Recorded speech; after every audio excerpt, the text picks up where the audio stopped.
A'udzubillahi minasyaitonirrajim. Bismillahirrahmanirrahim. Alhamdulillahirabbil alamin. Nahmaduhu wa nasta'inuhu wa nastahdihi wa nastaghfiruh. Wa na'udzubillahi min syururi anfusina wa min sayyiati a'malina. May yahdihillahu fala mudilla lahu wa may yudlilhu fala hadiya lahu. Asyhadu an la ilaha illallah wa nashhadu anna Muhammadan 'abduhu wa rasuluh. Allahumma shalli ala sayidina Muhammad wa ala alihi wa sahbihi ajma'in. InsyaAllah marilah kita sama-sama memulakan majlis ilmu kita pada malam ini dengan sama-sama kita membaca surah Al-Fatihah. A'udzubillahi minasyaitonirrajim. Bismillahirrahmanirrahim. Alhamdulillahirabbil alamin, arrahmanirrahim, maliki yaumiddin. Iyyaka na'budu wa iyyaka nasta'in. Ihdinas siratal mustaqim, siratal ladzina an'amta 'alaihim ghairil maghdubi 'alaihim waladdallin. Amin. Amin, amin, amin ya rabbal alamin. Alhamdulillah, syukur kepada Allah Subhanahu wa taala. Salawat dan salam kita panjatkan kepada baginda Nabi sallallahu alaihi wasallam yang saya kasihi, tuan imam kita, tuan Bilal dan seterusnya ahli-ahli jemaah yang dikasihi Allah Subhanahu wa taala. Moga-moga Allah Subhanahu wa taala memberikan keberkatan kepada kita, menambahkan amal kita, menambahkan hasanat kita dengan kehadiran kita pada malam ini. Amin ya rabbal alamin. Pada malam ini insya-Allah, hari ini hari Selasa, insya-Allah kita sama-sama duduk sebentar dalam majlis pada malam ini antara maghrib dan isyak ini untuk kita mendengar satu lagi kisah yang seterusnya yang akan kita dengar tentang salah seorang daripada sahabat Nabi sallallahu alaihi wasallam. Jadi kita telah pilih, saya juga telah mengambil daripada petikan-petikan yang telah dibuat oleh para ulama, mengumpulkan kisah-kisah para sahabat yang sepatutnya menjadi contoh tauladan lah kepada kita dari segi amalan-amalan mereka, dari segi kehebatan mereka yang semuanya menunjukkan kepada hasil daripada tarbiyah, hasil daripada pendidikan yang telah dibuat oleh Nabi sallallahu alaihi wasallam, yang mana manusia-manusia ini sebelum daripada Islamnya, mereka ini sangatlah setengah tu sangatlah jahat, bunuh orang dan sebagainya. Kalau kita kata kita ni dulu mungkin kita kata jahat, mungkin dia ni lebih jahat lagi, sahabat-sahabat ni setengah daripada mungkin orang daripada, kerana kita mungkinlah dulu kita kata begini dan begitu, tapi dia ni sahabat-sahabatnya terutama yang akan kita ceritakan pada malam ni adalah seorang yang antara yang sangat-sangat jahat lah. Jadi insya-Allah malam ni kita akan bersama-sama mengenali salah seorang sahabat yang bernama Sumamah bin Uthal Al-Hanafi. Sahabat yang jarang-jaranglah kita dengar nama dia. Bukan Abu Bakar, bukan Umar, bukan Uthman, bukan Ali, bukan Abbas, bukan semua ni. Tapi nama dia ialah Sumamah bin Uthal Al-Hanafi. Kisah dia ni adalah kerana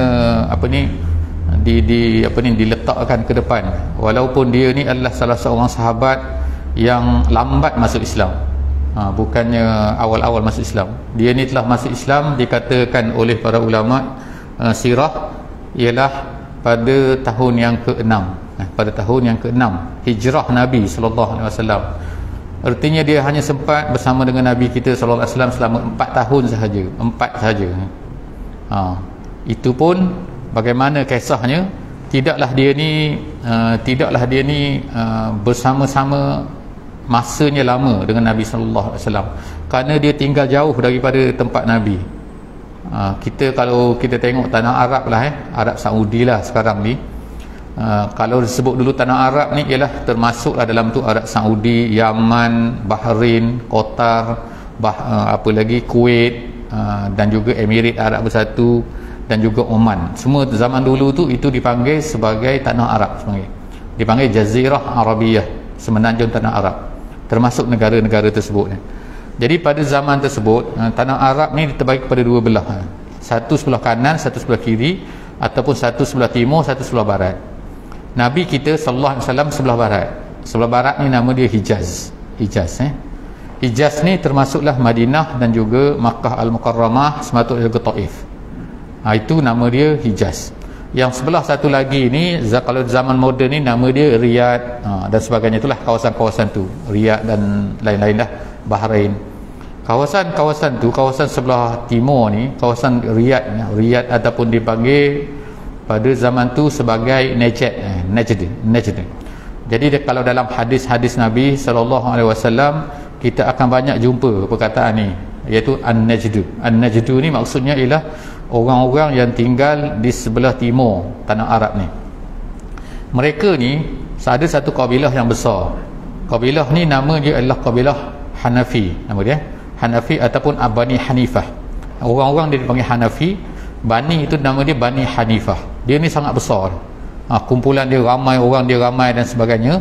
Kalau di sebelah barat, sebelah kawasan Mekah Madinah ni, orang yang paling hebat sekali adalah orang Quraisy lah, iaitu keturunan Nabi keturunan daripada Quraisy. Jadi Quraisy tu orang yang tinggal di sebelah barat, di sebelah kiri lah kalau dalam peta. Jadi Sumamah ni ialah orang yang datang daripada sebelah timur, iaitu sebelah Najd, sebelah Riyadh pada hari ini. Jadi kisahnya ialah dia ni, orang-orang sebelah situ adalah orang-orang yang Badui kebanyakannya.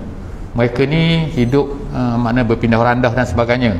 Tapi ada setengah-setengah kawasan tempat sebut ni kawasan tu subur. Subur artinya di tanah Arab ni biasa jarang tanah subur.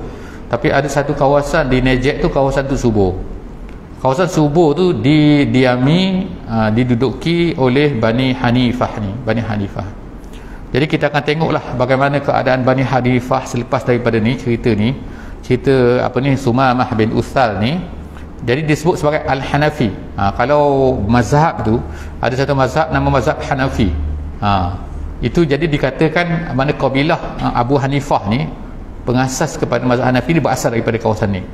Tapi tak apa, mana-mana pun kita tengok insya-Allah cerita dia ialah dia ni Sumamah ni adalah dia ni ketua kepada kabilah tersebut. Ketua kepada kabilah Bani Hanifah tu. Itu satu benda. Dan dia ni kemudian yang keduanya, dia ni adalah orang yang sudahlah dia ni jadi ketua, dia ni sangat-sangat dihormati di kalangan orang Arab ni. Kalau terkenal maknanya Nabi, sehingga Nabi kita sallallahu alaihi wasallam pun tahu, dengar cerita dia ni, iaitu nama dia ni, nama ni Sumamah bin Uthal ni memang masyhur. Yang ketiganya, Bani Hanifah ni tempat dia ni, tempat tinggal Sumamah ni ialah kawasan yang banyak menanam gandum. Banyak tanam gandum di situ pada masa tu. Jadi gandum ini dia diekspor ke Mekah. Jadi orang Mekah ni tak ada gandum. Orang Mekah ni ada batu je. Batu, ada padang pasir, ada tak ada apa. Ada air Zam-Zam satu je. Tapi tanaman tak ada di Mekah ni. Yang banyak tanam kurma di Madinah Al-Munawwarah. Yang banyak tanam gandum di kawasan Bani Hanifah ni, iaitu tempat Sumamah ni. Jadi cerita dia ialah Sumamah ni dia ni orang hebat. Dia ni suara dia didengar, orang semua dengar cakap dia. Itu cerita dia nombor satu. Itu yang seterusnya. Jadi Nabi kita ni sallallahu alaihi wasallam pada tahun yang ke-6. Tahun yang ke-6 ni ialah kalau kita tahulah kita sikit-sikitlah sedikit-sedikit kita kenali ni sejarah hidup Nabi kita sallallahu alaihi wasallam. Tahun yang ke-6 berlakulah satu perkara, iaitu nama dia Hudaibiyah. Perjanjian Hudaibiyah. Hudaibiyah ni Nabi kita sallallahu alaihi wasallam buat perjanjian damai dengan orang Quraisy. Maknanya berdamailah kita. Gitu. Selepas daripada peperangan, perang Badar, perang Uhud, perang kemudian Ahzab, perang banyak dah 3 kali perang besar antara Nabi kita dengan orang-orang Quraisy ni. Sekali sampailah tahun yang ke-6. Ahzab tadi peperangan, nama dia peperangan Ahzab, peperangan Khandaq yang gali parit banyak-banyak tu. Jadi pada tahun yang ke-6 Nabi kita sallallahu alaihi wasallam telah buat perjanjian damai, iaitu pergi ke Mekah, kemudian tu nak masuk ke Mekah, kemudian tu Nabi kita sallallahu alaihi wasallam nak buat umrah tapi tidak dibenarkan oleh orang Quraisy. Mereka sekat. Kalau orang lain mereka benar kan. Orang Quraisy ni perangai apa dia? Dia jaga Kaabah, mentang-mentang dia jaga Kaabah, dia tak benar orang Islam pergi ke Mekah pada masa tu. Padahal orang Islam Nabi kita ni tak bawa apa-apa pun, tak bawa senjata, tak bawa kereta kebal, tak bawa kapal kapal perang, kapal terbang perang, tak ada. Bawa pisau je sikit. Letak dalam sarung, ikat kemas-kemas itu. Tunjukkan kalau orang Arab ni kalau ikat pedang tu maknanya tak nak berperang dah tu. Tiba-tiba orang Quraisy sekat ni. Dia kata tak benar, tak boleh masuk. Dia kata, awak nak masuk juga tak boleh masuk. Akhirnya berbincang-bincang, punya belah bincang, panjang perbincangan. Akhirnya orang Quraisy pun buatlah perjanjian dengan Nabi kita, nama dia perjanjian Hudaibiyah. Perjanjian Hudaibiyah ni dalam Islam ni besar. Kerana apa? Kerana petanda nombor satu, orang kafir Quraisy ni akhirnya terpaksa mengakulah bahawa Nabi Muhammad ni ialah ketua kepada negara Islam. Sebelum daripada ni mereka tak mengaku. Mereka rasa Muhammad ni pemberontak lah, Muhammad ni orang jahat dan sebagainya. Tiba-tiba mengaku. Jadi buatlah perjanjian. Bila perjanjian ini, hasil daripada perjanjian Hudaibiyah ni bagus bagi orang Islam, iaitu orang Quraisy berjanji tak akan kacau lagi Muhammad. Itu bagus dia. Perjanjian dia lama, 10 tahun perjanjian dia. Masa tu tahun dia tahun yang ke-6 ikutnya Nabi kita wafat tahun yang ke-10 ni. Jadi maknanya kalau ikutnya 4 tahun lagi lah. Tapi manalah tahu kan siapa hidup siapa mati ni. Tapi Nabi kita buat perjanjian 10 tahun. Tapi yang Nabi dapat daripada perjanjian ni ialah bila orang kafir ni tak nak serang dah Madinah, mereka dah berjanji dah mereka nak berbaik dengan Muhammad dah, tak nak kacau, maka Nabi ambil peluang. Ambil peluang masa tak berperang, masa orang Quraisy tak nak kacau ni, Nabi hantar surat. Itulah nama dia, surat-surat yang dihantar oleh Nabi kita kepada pembesar-pembesar, kepada kerajaan-kerajaan. Nabi hantar satu surat kepada Mesir, Muqawqis. Nabi hantar surat kepada Raja Rom. Nabi hantar surat kepada Raja Parsi. Nabi hantar surat ke Yaman. Nabi hantar surat kepada Raja di Bahrain. Itu semua surat-surat tu dikatakan masih ada lagi. Antara ni masih ada lagi yang masih disimpan di museum. Di museum Topkapi di Turki pada masa ni. Saya tak pergi tengok lah. Tahu ada orang pergi tengok, ada kan je? Doktor kata ada. So, yes tu. Saya tak tengok, saya tengok gambar je dalam internet je. Ada jadi siapa-siapa nak tu tanya doktor pergi tengok lah. Surat tu ada, bukan Nabi tulis surat tu. Nak tahu kata Nabi tulis, Nabi tak pandai menulis, Nabi suruh sahabat menulis. Itu lepas tu digunakan cok daripada cincin Nabi tu. Cok di situ, ada cok situ, cok masih ada lagi. Jadi itulah di antara surat-surat tu. Surat tu yang Nabi tulis tu bukan surat apa, bukan surat cinta, bukan surat apa. Suratnya mengajak kepada Islam. Masuk Islam lah. Kalau kamu nak selamat, masuk Islam, wahai Raja Parsi. Kalau kamu nak selamat, Raja Rom, masuk Islam. Kamu nak selamat, wahai Raja Mesir, masuk Islam. Kamu tak Islam, tak selamat. Tu surat dia, kandungan surat dia. Bila Nabi hantar surat ni, salah satu surat ni ialah kepada ni. Ni kepada pakcik ni, nama dia Sumamah ni. Sumamah bin Usal ni bila dapat orang hantar surat pada dia, mengikut style zaman dulu, kalau orang mana-mana hantar surat, pembesar negeri hantar surat, kena layan dengan baik. Ambillah, bacalah surat tu. Tak nak terima Islam tak apa, baca surat tu. Tapi ada beberapa orang yang dihantar oleh Nabi surat ni yang dikoyak. Satunya Raja Parsi. Raja Parsi dia dapat surat tu, dia koyak depan-depan tu saja, koyak, tak sempat nak baca habis lagi. Tu koyak lah tu lah, kaya-kaya tu. Tu koyak. Jadi dia koyak surat tu. Nabi kata apa? Bila Nabi dapat tahu, yang kita baca dulu saya rasakan, bila dia hantar surat tu, sampai surat tu tak sempat lagi dibaca, dia koyak surat tu, penghantar surat tu terus balik keluar balik tu, naik kuda tu balik ke Madinah, cerita kepada Nabi, Kaisar Raja Parsi dah koyak surat kita. Nabi kata apa? Allah Ta'ala akan koyak dia. Tengok jatuh lepas tu. Kerajaan dia, kerajaan Parsi koyak. Kerajaan Rom terima surat daripada Nabi, dia baca dengan baik, tak apalah, dia bagi hadiah macam-macam lah. Kerajaan Mesir, Raja Mesir Muqawqis, dia baca surat tu, dia layan dengan baik. Ada yang layan dengan baik, ada yang koyak. Antara orang yang koyak ialah ni Sumamah ni, nak cerita jahat dia. Apa dia buat lagi? Dia bunuh orang hantar surat tu. Kemudian lagi dia kejar para sahabat, dia cari sahabat-sahabat Muhammad ni, dia bunuh. Jadi maknanya dia ni orang jahat lah, kata, nak kata jahat ni. Maknanya dia berhutang dengan Nabi, sehingga sampailah satu kali Nabi dengar berita ramai sahabat Nabi telah dibunuh oleh dia ni Sumamah ni.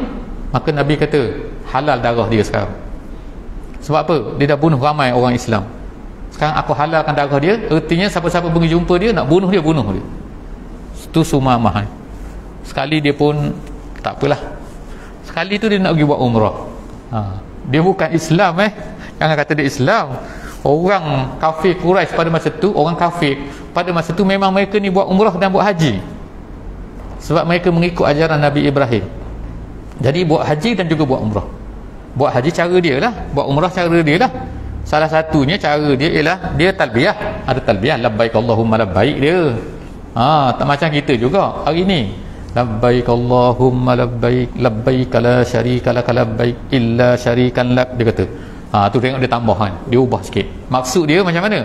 Ya Allah kami datang, ya Allah kami datang, tidak ada syirik bagi kau kecuali syirik yang engkau izinkan. Ada pula syirik yang kau izinkan, mana pula syirik yang kau izinkan? Itulah syirik dia tu, berhala-berhala dia tu. Itu cara talbiyah dia, bahasa Arab orang Arab semua kan. Jadi ceritanya dia pun pergilah umrah. Dia pergilah dengan sekumpulan daripada sahabat-sahabat dia.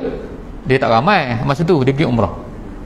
Dia lalu kawasan Madinah, tak jauh daripada Madinah. Masa tu ada sekumpulan sahabat.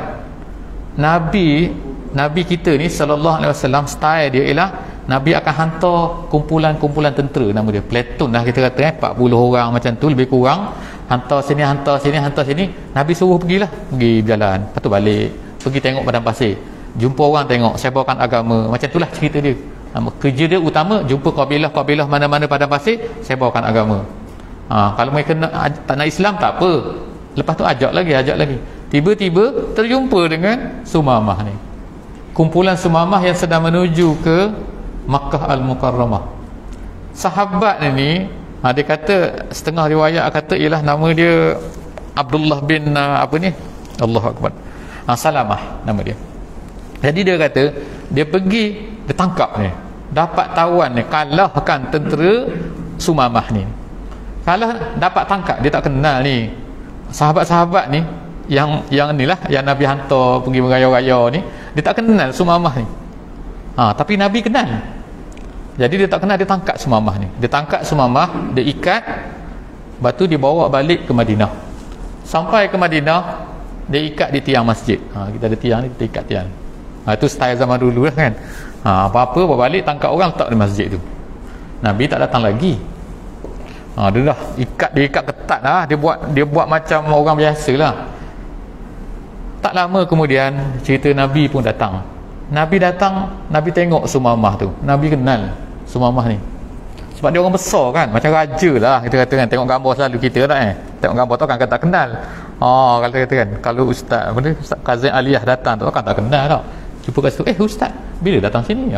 Itulah kan, tengok saya tak kenal lah. Jadi tiba-tiba Nabi kata, awak tahu tak siapa tu? Tanya sahabat. Ni cerita-cerita ni yang saya baca ni ambil daripada kitab-kitab lah satunya kitab Usulul Ghabah. Usulul Ghabah ni kisah kitab yang ditulis oleh ulama tahun yang ke saya 400 begitu lebih kurang. Ada dan juga Isti'ab fi Hayatis Sahabah, dan juga riwayat daripada Bukhari, Muslim, dan juga kitab Ibn Hisham. Jadi dia sebut Nabi SAW tanya ni kan sahabat dia, kamu kenal tak siapa tu? Sahabat kata, mana kenal ya Rasulullah, itulah Sumamah. Dia kata, ya Allah, Sumamah tu siapa? Raja Bani Hanifah tu, ketua kepada Bani Hanifah.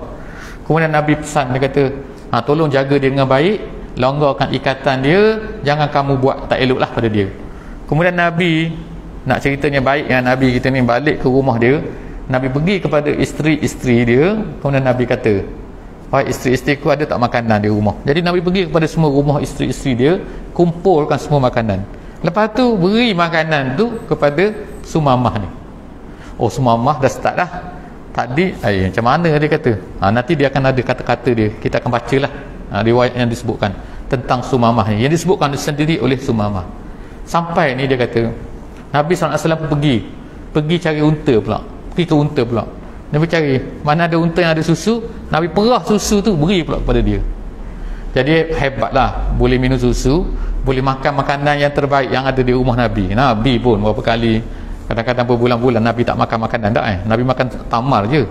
Jadi sampai di situ Sumamah pun dah slow dah ni, dah kena kita kena penangan baru Nabi tu. Lepas tu berapa kali berlaku benda tu? Beberapa kali Nabi balik rumah cari makanan beri, cari susu beri. Kemudian satu kali Nabi pun pergilah duduk tepi dia, Nabi tanya dia, ma indak ya Sumamah. Saya petiklah kata-kata ni daripada kitab ni. Dia kata ma indak ya Sumamah. Nabi kata, kenapa kamu datang sini Sumamah? Kata, kenapa kamu ni? Kemudian apa kata dia? Kata Sumamah, India Muhammad khair. Dia kata, baik. Dia kata, tanyalah apa khabar kamu, begitulah kan, macam mana kamu? Baik. Dia kata, khair. Kemudian dia kata 3 perkataan. Dia kata yang pertama, fa in taqtul zadamin. Dia kata, wahai Muhammad, dia panggil pada masa tu Muhammad lah. Dia kata, wahai Muhammad, kalau kau nak bunuh aku pun boleh bunuh, sebab aku ni memang bunuh ramai sahabat kamu. Itu nombor 1. Kemudian dia kata, wa in tun'im ala syakir. Kalau kamu nak nak lepaskan aku pun bagus juga. Dia kata, terima kasihlah kalau kamu nak lepaskan aku. Kemudian yang ketiga, wa in kunta turidul mal fasal tu'ta minhu ma syi'ta. Kalau kamu ni nak harta, aku akan beritahu kepada kaum aku sana, dia akan kirimkan harta yang banyak untuk kamu. Kamu nak berapa? Bebaslah, tebusan. Tu 3 perkara yang diberi kepada Nabi kita sallallahu alaihi wasallam. Kemudian tak apalah, Nabi tinggal lagi, suruh bagi makanan lagi. Bagi makanan, bagi susu, semua dah happy lah dia ni. Sudah tu dia pun esok tu Nabi datang lagi. Dia cerita dalam yang pertama tu, lepas 2 hari. Lepas 2 hari Nabi datang lagi, jumpa dia lagi. Bukan Nabi datang masjid, mana Nabi pergi berjumpa dengan dia lepas 2 hari. Nabi tanya dia, Nabi tanya perkara yang sama, ma indak ya Sumamah, apa khabar? Kamu datang nak buat apa? Nak apa ni? Kemudian dia kata benda yang sama.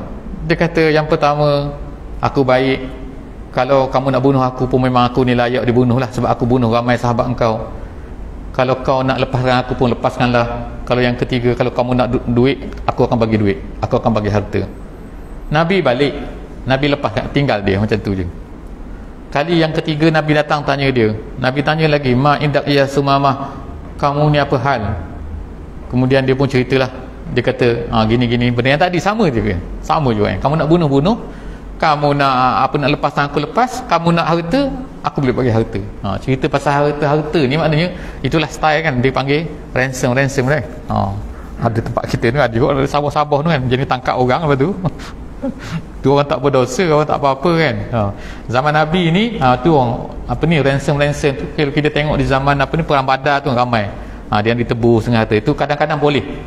Kalau dalam Islam, ketua negara Islam ni bila kena tangkap, kita panggil prisoner of war lah kan, orang peperangan ni, mana dia boleh ketua negara Islam, dia boleh pilih antara satu daripada empat.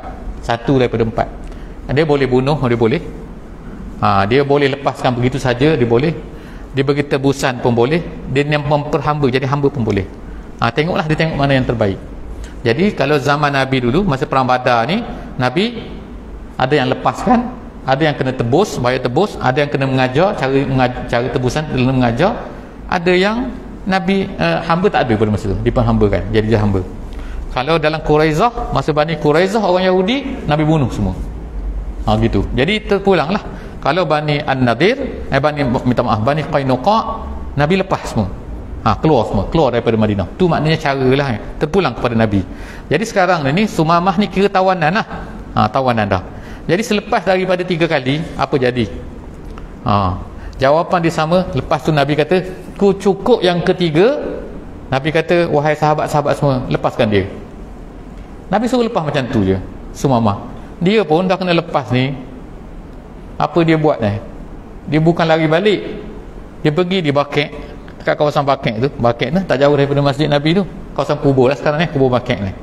Dia pergi ke tepi Baqi' tu, dia cari air, dia mandi. Dia mandi, sudah mandi, datang balik dia jumpa dengan Nabi sallallahu alaihi wasallam.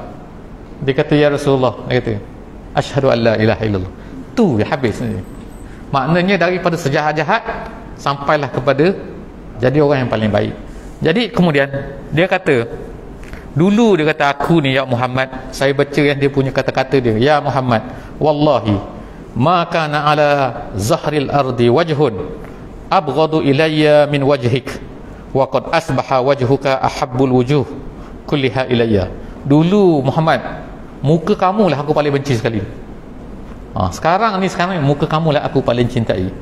Tu nombor satu dia kata. Yang kedua, wallahi ma kana dinun abghadu ilayya min dinik fa asbaha dinuka ahabbud din kulliha ilayya. Dia kata, dulu dia kata, demi Allah, wah ya Rasulullah, tak adalah agama yang paling aku benci selain daripada agama kau ni, iaitu agama Islam. Sekarang ni dia kata, agama yang paling aku cintai ialah agama Islam. Yang ketiga, wallahi ma kana baladun abghadu ilayya min baladik fa asbaha baladuka ahabbul biladi kullih ilayya. Dulu tak adalah negara, tempat yang paling aku benci melainkan Madinah ni. Sekarang ni Madinah lah tempat yang paling aku sayang sekali. Jadi sahabat-sahabat pun bertakbirlah semua sekali tu. Kemudian dia tanyalah Rasulullah, ya Rasulullah, dia kata, dulu aku ni bunuh ramai orang, sahabat-sahabat kamu, macam mana ni? Adakah aku ni kena bunuh balas, kena kisos macam mana dan sebagainya? Nabi SAW jawab pada masa tu, faqala Rasulullah SAW, la tasriba alaika ya Sumamah. Wahai Sumamah, tak ada lagi dah dosa, dan tak ada lagi dah azab, dan tak adalah apa-apa lagi ke atas kamu. Nabi kata, fa innal Islam yajubbu ma qablahu. Nabi kata, itu jadi hadis lah, iaitu Nabi kata, kerana Islam itu akan menghapuskan semua sekali kesalahan-kesalahan yang dilakukan oleh seseorang itu sebelum daripada dia masuk Islam. Maknanya terlepaslah semua. Jadi lagilah dia ni, Masya Allah kan. Jadi gitulah kita punya, itulah maknanya kan. Sebab itulah orang masuk Islam ni dia bersih, bersih daripada dosa, bersih macam kanak-kanak kecil ni. Cuma tak pakai pampers lah, kata kanak-kanak kecil pakai pampers kan. Jadi maknanya ialah kita kata kan, sebab itulah orang baru masuk Islam ni dia sangat mulia. Kita ni kan dah banyak, dah tua dah kan, dah apa benda banyak lah, macam-macam campur aduk jadi sebab itulah suruh doa orang kan, kita tengok mana dia bila masuk Islam tu suruh dia doa untuk kita, bukan kita doa untuk dia lah. Kita doa untuk dia, ya juga, tapi dia tu patutnya berdoa untuk kita. Sebab pada masa tu semua benda lah mustajab dan sebagainya. Sebab apa? Dia tu bersih. Tak ada kita jumpa orang atas dunia ni, kalau baby kecil sangat nak doa apa. Jadi ni orang besar, tapi dia ni bila masuk Islam dia ni bersih. Nabi SAW tu dengan hadis Nabi lah kan, fa innal Islam yajubbu ma qablahu, Nabi katakan.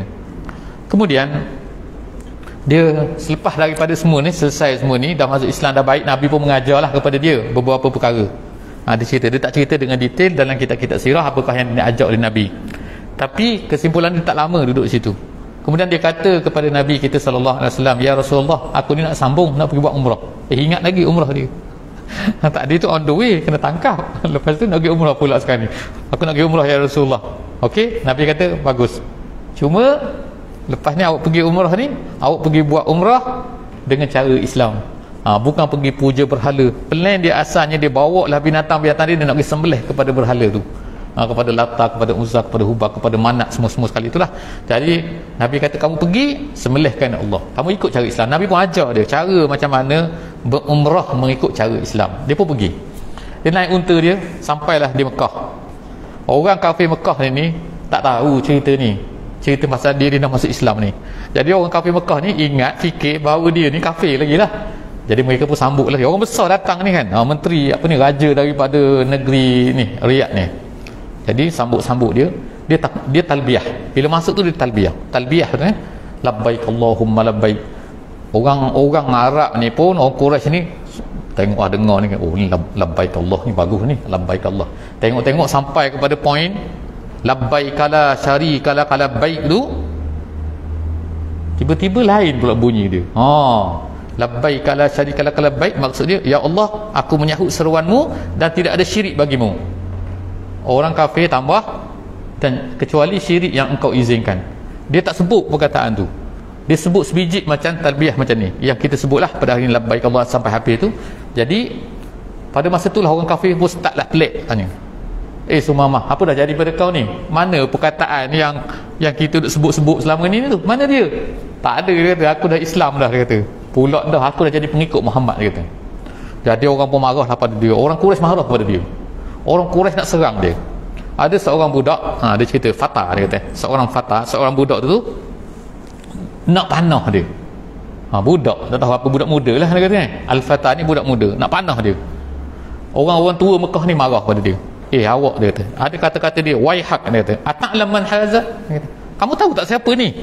Kata ke budak tu. Orang tua-tua ni cakap kepada budak tu, dia kata, innahu Sumamah ibnu Usal Malikul Yamamah. Dia ni adalah Sumamah, raja kepada negeri Najd tu. Awak nak buat macam ni pula, dia kata, wallahi in asabtumuhu bisu'in, kalau kamu buat tak elok pada dia ni, jaga, dia kata. Apa dia kata? Qata'a qaumuhu annal mirah, dia kata, nanti dia akan potong bekalan makanan untuk kita. Sebab orang Arab, orang Mekah tak ada makanan. Makanan tu datang, yang kita kata tadi, ambil daripada ni. Macam kita lah kan, dunia sekarang kan. Orang kata tu, gas ambil daripada mana? Ambil gas ke minyak tu, orang-orang Eropah tu ambil banyak daripada Rusia. Gitu kan. Jadi sebab itulah, nanti kalau dia potong gas, nanti kesejukan kita, musim sejuk ni, pandai dia cari musim sejuk, musim salji dia cari, perlukan gas, perlukan ni. Jadi macam kita kata gandum pada hari ni kan, gandum tu 26% gandum dunia ni rupanya datang daripada negara tu. Kita pun baru tahu. Kita duduk makan gandum je, duduk makan roti canai lah. Roti canai tu buat daripada gandum. Gandum tu daripada negeri luar sana banyaknya. Jadi sebab tu orang takut juga dia ni, pembekal gandum. Jadi orang Mekah ni takut kepada Sumamah. Sebab tu dia kata, hei budak, awak ni jangan buat apa-apa kepada Sumamah ni. Kalau dia ni potong gandum kita, mati kita semua ni, dia kata. Jadi wa amatuna ju'an, dia kata, nescaya kita semua akan mati. Jadi lepas tu mereka pun benarkanlah Sumamah ni buatlah umrah dia. Dia pun buatlah umrah dia, ikut cara dia. Lepas tu dia pun balik. Apa dia buat? Sebelum daripada dia balik, sebelum daripada dia berlepas dari Mekah tu, dia kata kepada orang Quraisy, hai Quraisy semua, kalau aku sampai ke negeri aku, sebiji gandum tak akan sampai pada kamu, sebiji pun tak sampai, tak akan aku hantar ke sini. Jadi dia pun balik. Dia balik ke Bani Hanifah tu, iaitu di kawasan Najd, Yamamah tu. Yamamah ni ada satu peperangan, nanti kita akan cerita sikit lagi, sekejap lagi kalau ada masa, insya-Allah ada. Jangan terlambat sikit Okey. Jadi dia kata, aku tak akan beri walaupun sebiji gandum, dia kata, walau habbah wahidah, kata, aku tak akan kirim kepada kamu. Dia pun balik dia buat betul. Dia tak bagi, dia potong terus bekalan gandum dia tu kepada orang Quraisy. Maka kelaparanlah orang Quraisy. Orang Quraisy pun mulalah kebuluran, tak ada makanan, tak ada gandum, terpaksa makan kurma lah. Kurma pun bukan mana ada di Mekah, ambil daripada Madinah pula tu, sarang puak-puak Muhammad tu. Dah macam mana pula kita nak makan apa? Last kali apa orang Quraisy buat? Bila dah kelaparan, anak-anak mereka dicerita kelaparan, harga dah tak boleh dah, tinggi sangat dah, maka akhirnya mereka pun tulis surat kepada, hantar utusan kepada Muhammad Madinah tu. Tolonglah wahai Muhammad, dia kata, kawan kamu seorang yang nama Sumamah tu, dia dah boikot kami, tak hantar makanan pada kami. Macam mana ni, kami kelaparan ni, boleh tak kau tolong beritahu dia supaya hantar balik makanan tu. Jadi Nabi SAW pun hantarlah surat kepada Sumamah tu, hantar utusan kepada Sumamah supaya Sumamah berilah balik makanan biji-bijian kamu tu kepada orang Mekah ni. Jadi maknanya nak tunjukkan satu lagi tu, betapa miskinnya, betapa lemahnya orang Quraisy ni. Orang Quraisy sebenarnya yang sombong-sombong tu, sebenarnya akhirnya terpaksa berharap juga kepada Nabi kita SAW. Kalau Nabi kata no, sebab Sumamah ni dia di luar perjanjian, gitu. Dia dalam perjanjian dia, Mekah tak boleh serang dan anianya Madinah tak boleh serang anianya orang Mekah. Itu dalam perjanjian. Tapi Sumamah tak ada kaitan. Dia Islam tapi dia duduk jauh kan. Ikut dia lah, dia nak buat apa-apa, dia nak boikot, dia nak bagi makanan pun. Jadi akhirnya terpaksalah minta ihsan daripada Nabi kita SAW. Jadi akhirnya Nabi tulis surat, dia pun hantarlah makanan, selesai masalah. Habis selepas apabila Nabi wafat, Nabi kita dah wafat, maka selepas daripada Nabi wafat ni berlakulah kabilah-kabilah yang murtad. Orang murtad sangat ramai kan? Termasuk yang murtad ni ialah yang besar. Yang murtad ni ialah Bani Hanifah ni. Bani Hanifah mana? Inilah ni tempat yang diketuai oleh Sumamah ni. Jadi apabila orang murtad ni ramai, tapi dia tidak murtad, bukan dia murtad, dia ada ketua lain, yang mana orang-orang Bani dia ni tiba-tiba lari kepada orang tu, iaitu nama dia Musailamah Al-Kazzab. yang penipu, Musailamah al-penipu. Musailamah. Jadi Musailamah al-penipu ni dia kata dia nabi. Sumamah bergaduh dengan dia. Akhirnya Sumamah ni kalah sebab ramai pengikut pergi kepada tu. Sebab kita dah cerita hari tu, saya rasa. Iaitu kita cerita pada 2 minggu lepas ke tak 2 minggu lepas kan. Iaitu 2 minggu lepas saya rasa, iaitu orang-orang Bani Hanifah ni dia kata memang betul Muhammad tu betul. Tapi kita tak kira lah kan. Apa-apa pun kita akan ikut juga Musailamah. Walaupun Musailamah ni penipu lah, yang penting dia tu kumpulan kita, kata kaum kita. Itu kuat sangat dia panggil Asabiyah, kata.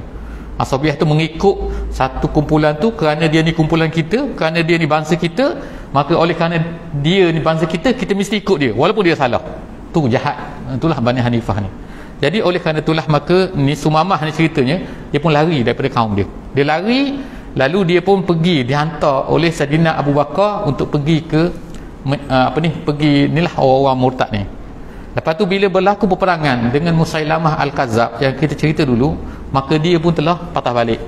Dia nak pergi ke Yamamah. On the way, pada masa itulah dia telah dibunuh syahid. Jadi tu cerita dia, cerita tentang Sumamah, cerita habis cerita situ. Jadi apakah partner kita kata kesimpulan sikitlah pengajaran yang mana kan, orang yang jahat ni kan, kita tak tahu kan, kemungkinan dia ni akan jadi baik semula lah kan, kita harapkan macam tu. Dan kemudian orang yang baik ni seperti Nabi yang Nabi tunjukkan kepada kita ni, orang yang baik kena buat tunjukkan benda-benda akhlak yang baik lah kepada orang kafir. Kerana tengok kan, walaupun dia ni sangat jahat, kita tak kata semua orang yang jahat akan jadi baik dengan akhlak yang baik. Abu Jahal jahat juga, dia di Mekah. Nabi ni dah lebih baik dah, habis baik di Mekah tu kan, daripada orang di Mekah semuanya. Tapi Abu Jahal tak Islam juga. Tapi ada orang yang jadi macam ni, yang seperti yang berlaku kepada Sumamah ni, yang mana bila dia buat baik, dia macam sebelum ni mungkin salah dengar, kadang-kadang dia tak tahu kan Islam tu macam mana. Jadi pentinglah orang Islam ni untuk maknanya jadi baik dengan orang kafir dan sebagainya, tunjukkan akhlak Islam kita. InsyaAllah moga-moga Allah SWT akan berikanlah sedikit pengajaran daripada kisah yang berlaku pada sahabat ni, Sumamah bin Uthal Al-Hanafi radhiyallahu anhu. Setakat itulah saja insya-Allah. Aku qauli hadza wa astaghfirullahalazim li wa lakum. Jadi insya-Allah kita jumpa lagi pada hari akan datang. Kita akan tengok nanti cerita kisah sahabat yang lain pula. Aku qauli hadza wa astaghfirullahalazim li wa lakum. Kita tangguhkan majlis kita pada malam ni dengan sama-sama membaca surah Wal 'Asr. Bismillahirrahmanirrahim. Wal 'Asri innal insana lafi khusr illa allazina amanu wa 'amilus solihat wa tawasaw bil haqqi wa tawasaw bis sabr. Assalamualaikum warahmatullahi wabarakatuh.